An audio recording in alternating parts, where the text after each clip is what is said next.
டேய் கதிரு, நீ இல்லாம தனம் ரொம்ப தவிச்சு போயிட்டாடா. அவளை பார்க்கும் போதெல்லாம் எங்களுக்கு மனசுக்கு ரொம்ப கஷ்டமா இருக்கும்.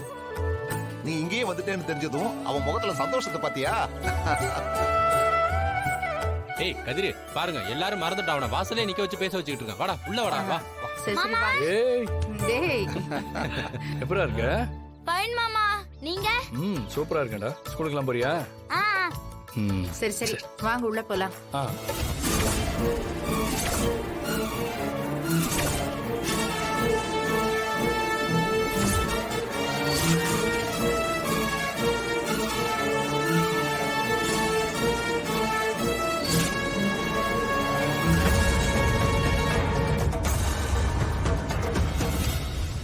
எல்லாரும் ஏன் இங்கே நிக்கிறீங்க? மாமா நல்லா இருக்கீங்களா?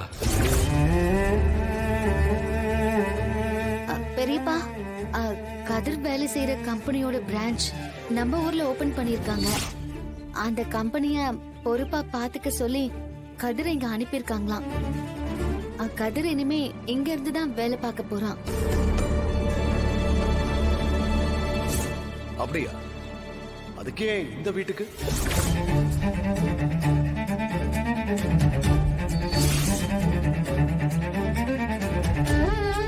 ரகு, என்னப்பா இது? நம்ம வீட்டு மாப்பிள்ளை நம்ம வீட்டுக்கு தானே வருவாரு, ஏன்னு கேக்குற? மாப்பிளை அது எப்ப முடிவாச்சு? நீங்களா முடிவு பண்ணா போதுமா? ஏன் ரகு இப்படி எல்லாம் பேசுற? வேற எப்படி சொல்லணும்? வேற எப்படி சொல்லணுமா? இத்தனை நாளா நம்ம வீட்டுல அவ விருந்தாளியா தானே இருந்தா. புருஷன் ஊர்ல இல்ல, தனியா இருக்க வேண்டாம்னு சொல்லி இங்க இருக்க சொன்னேன். அதான் வந்துட்டாருல, அப்புறம் என்ன? விருந்தும் மருந்தும் 3 நாள் தான்னு சொல்லுவாங்க. 3 நாள் ஆயிடுச்சுல, அப்புறம் என்ன? அவன் வீட்டுக்கு போக வேண்டியதானே. மச்சான் இல்ல அது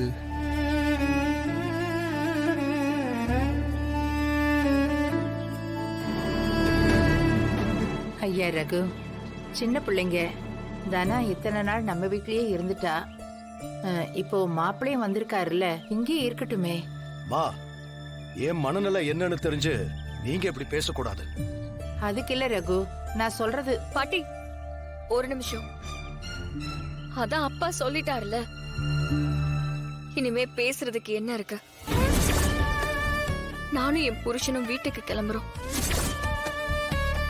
ஏய் இருங்க, நான் வரேன்.